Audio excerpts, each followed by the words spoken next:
Fluminense tem problemas. O Marcelo, com um problema na panturrilha, provavelmente ficará fora do Fla-Flu. Marcelo, já há muito tempo, desde o Real Madrid, ele vem apresentando lesões na área da panturrilha, ele tem tido dificuldade para jogar, ele não conseguiu jogar lá no Olympiacos da Grécia, e aqui no Fluminense ele entra esporadicamente, e quando entra joga muito, porque ele é um craque, é um grande jogador, mas não é novidade quem acompanha o Marcelo, que ele vem sofrendo com lesões há alguns anos já, e ele pode ficar fora do Fluminense e Flamengo, e o Guga entraria na lateral esquerda, improvisado ali mais uma vez, ele já fez isso várias vezes, né? Já que o Alexander está fora por lesão, aliás, o jogador que o Fluminense sente muito a ausência dele, porque ele vinha voando na temporada, uma baita revelação. Então o Guga deve jogar ali pelo lado esquerdo, Samuel Xavier aqui pelo lado direito, o Keno também está fora, está suspenso, o Keno. Então o Fluminense ou terá o Lelê ou terá o Martinelli, ou vai encher o meio campo ou vai abrir o time, né? Esse é o mais provável. Fluminense amanhã, que terá André, Martinelli. Fluminense deve ter Fábio, Samuel Xavier, Nino, Felipe Melo e Guga. André, Martinelli, Lima e Ganso. Arias e Cano. É o mais provável time do Fluminense. Já o Flamengo terá também desfalques. Pulgar está fora, né, com uma lesão muscular. Fabrício Bruno e Ayrton Lucas estão também fora por suspensão. Fabrício Bruno e Ayrton Lucas são duas ausências graves, e o Pulgar também, né? São 3 ausências graves, porque são 3 jogadores que vêm jogando muito bem na temporada, né? E aí, o que vai fazer Jorge Sampaoli? No lugar do Fabrício Bruno, provavelmente ele colocará Léo Pereira, que voltou e bem, inclusive, no meio de semana contra o Atlético Paranaense. Então, teremos Léo Pereira e Davi Luiz na zaga. Davi Luiz que vem numa sequência grande de jogos, mas vale lembrar que esse próximo meio de semana nós não teremos jogos de Campeonato Brasileiro, de Copa do Brasil, de Libertadores da América. Os jogos que teremos serão do play-off da Sul-Americana. Então, o Davi terá um tempo de recuperação. Então, deve ter Davi Luiz e Léo Pereira compondo a dupla de zaga. Deve ser isso. No lugar do Ayrton Lucas, uma escolha óbvia é o Felipe Luiz, né? Vai entrar por ali. E no meio-campo, o Alan, que jogou bem, hein, nos minutos que esteve em campo contra o Atlético Paranaense, deu para ver que ele tem tudo para tomar conta do meio-campo do Flamengo, se encaixar muito bem, é um grande jogador. O Alan deve fazer a sua estreia iniciando o jogo, pela primeira vez começando o jogo. E aí resta saber se ele terá a companhia de Thiago Maia ou de Vitor Hugo, mas o Alan vai jogar. Então, um provável Flamengo para o Fla-Flu: Matheus Cunha, Wesley, Davi Luiz, Léo Pereira e Felipe Luiz. Alan, Vitor Hugo, Gerson, Everton Ribeiro, Arrascaeta e Gabigol. É um provável Flamengo. Claro que o Sampaoli mexe muito no time. Ele pode colocar o Pedro para jogar, a gente não sabe. Ele pode colocar alguma outra alternativa no time. Mas esse é o provável time do Flamengo para o grande Fla-Flu no Maracanã, às 16h, né? Pelo menos essa é a tendência, né, minha gente? Vamos ver o que vai acontecer. Falaremos sobre isso. E Claudinho, dando o que falar lá na imprensa russa, jogador que está na mira do Flamengo, teve uma postura hoje, durante o jogo, que chamou a atenção de todos. Será que já é uma cavada para poder forçar uma saída do Zenit e vir para o Flamengo? Hoje o Zenit entrou em campo, jogo importante, final de alguma taça lá da Rússia, enfim, contra o CSKA.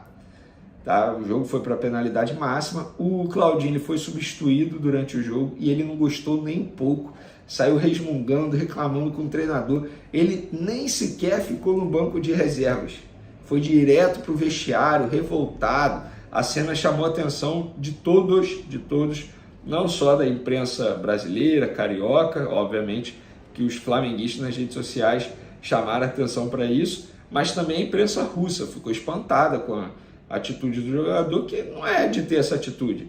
E de fato não é, o Claudinho é um cara super tranquilo. E muita gente já imaginando ali, beleza, ele tá cavando, tá forçando uma saída. Gente, na boa, ele pode fazer o que ele quiser. Se o Zenit não topar vender, não vende. Óbvio que o fato do Claudinho ter aceitado a proposta do Flamengo, isso ajuda muito. E o Claudinho, pelo que eu sei, nos bastidores, já fez mais força para vir para o Flamengo do que o próprio De La Cruz, que é um outro jogador que já deu ok também para a proposta do Flamengo, mas não se movimentou como a diretoria do Flamengo imaginava que ele fosse se movimentar junto à diretoria do River Plate. E depois do jogo, que o Zenit conquistou a taça, enfim, ele foi questionado lá dentro do campo por um jornalista local. E aí, tá feliz? Ele pergunta para ele, vai ficar aqui no Zenit? Ele, tem mais 4 anos de contrato, tá óbvio que ele não ia chegar ali e dizer, não, eu quero ir pro Flamengo, ele não ia fazer isso, jamais, pelo amor de Deus, né, gente? Mas enfim, foi até uma cena curiosa, que ele ficou todo sem graça respondeu em inglês, mas o Claudinho, novamente, é uma negociação, repito, é uma negociação extremamente difícil, o Flamengo continua tentando, insistindo, através da paciência, como já fez em várias outras operações, em vários outros negócios para poder fazer contratações, o Flamengo continua tentando. No caso de La Cruz, o único movimento que o Flamengo continua fazendo é Marcos Braz conversando com o jogador, ponto. Em relação à negociação, proposta para empresário, não teve mais nada disso mesmo. Já Claudinho, não. Proposta firme, os empresários estão lá. E eu já disse aqui para vocês que a diretoria pensa viajar para a Rússia para conversar olho no olho com o Zenit.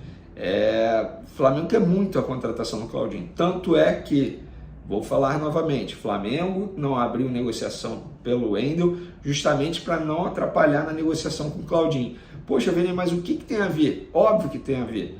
O Zenit não ia liberar 2 jogadores assim para o Flamengo de maneira fácil, entendeu? Se o Flamengo abre negociação pelo Wendel, o Zenit vai virar para o Flamengo e falar, ô Flamengo, isso aqui não é bagunça não. E assim, o Wendel tá forçando pra caramba, também até agora não se apresentou.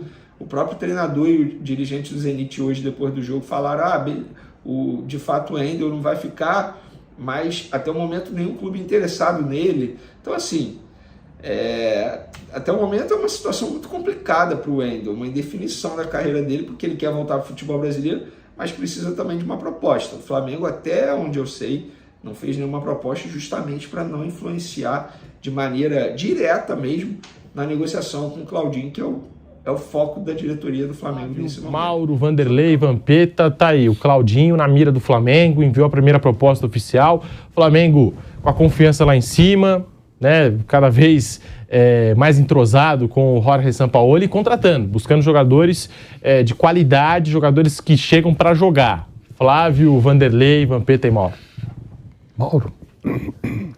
Aquela coisa, o Flamengo está bem agressivo do mercado, né? Mas essas contratações são bem difíceis, né? Dos 2 jogadores que o Flamengo tentou para o meio campo, são difíceis. O Claudinho, o Zenit é um time que tem muito dinheiro, o time da Gazprom, né? Então não tem necessidade de vender o jogador para fazer grana. E o River não vai negociar o De La Cruz. É possível até que não consiga contratar nenhum dos 2 nesse momento, que fique para uma outra janela, uma outra oportunidade, né? Mas ainda tem um prazo aí razoável. Eu acho que no caso do Claudinho, que pode pesar justamente essa pressão que o jogador possa fazer, né? Porque hoje o futebol russo tem também uma característica que desestimula um pouco o jogador, que é o fato dos times não disputarem competições internacionais por conta da guerra lá. Então você acaba jogando só a Copa da Rússia, Campeonato Russo, e você não joga Liga dos Campeões. O Zenit é campeão russo. Em condições normais, não fosse o conflito, estaria na Liga dos Campeões. Então o Claudinho estaria hoje às vésperas de ver em que grupo ia cair o Zenit, contra quem vai jogar. Será que eu vou jogar contra o Real Madrid? Será que vamos jogar contra o Manchester City? Será que vamos jogar contra a Inter de Milão, né? O Bayern de Munique? Não vai ter esses confrontos. Eu acho que se os russos estivessem jogando na Liga dos Campeões, dificilmente o jogador pensaria em voltar ao Brasil, porque Seria uma grande oportunidade de jogar o grande torneio que todos eles sonham. Mas não é o caso. Então, de fato, pode acontecer do jogador achar mais interessante voltar ao Brasil e jogar num time que é forte, que disputa os títulos, joga o torneio internacional aqui do continente, que é a Libertadores, que não é a Liga dos Campeões, mas me parece que deve ser mais excitante do que jogar só o Campeonato Russo e a Copa da Rússia, os torneios domésticos, né? Então acho que tem isso, né? Então por que ele foi? Ele foi porque a proposta era muito boa, mas agora ele já está num outro patamar financeiro. Se ele sai de lá e vem para o Flamengo, ele vai voltar ganhando muito mais do que ganhava no Red Bull.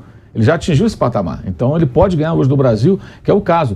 O Gabigol ganha salário europeu, o Arrascaeta ganha salário europeu, o Dudu ganha salário europeu. Bruno Henrique, esses caras ganham salário europeu. Esses caras ganham um salário que ganhariam na Europa muito perto disso. Então, dificilmente ganhariam muito mais indo para lá. Então, o cara está no Brasil, aqui eles jogam em times grandes, disputam títulos. E se o Flamengo vendeu o Matheus França, tem um caixa para comprar outro cara que vem para chegar para resolver também, né? Exato, até porque ele é uma opção ali para aquele setor, né? Ele saindo, acho que acaba ficando um pouco mais urgente. Não ter sido tão utilizado porque ele estava machucado. Voltou a ficar à disposição agora, essa semana, né?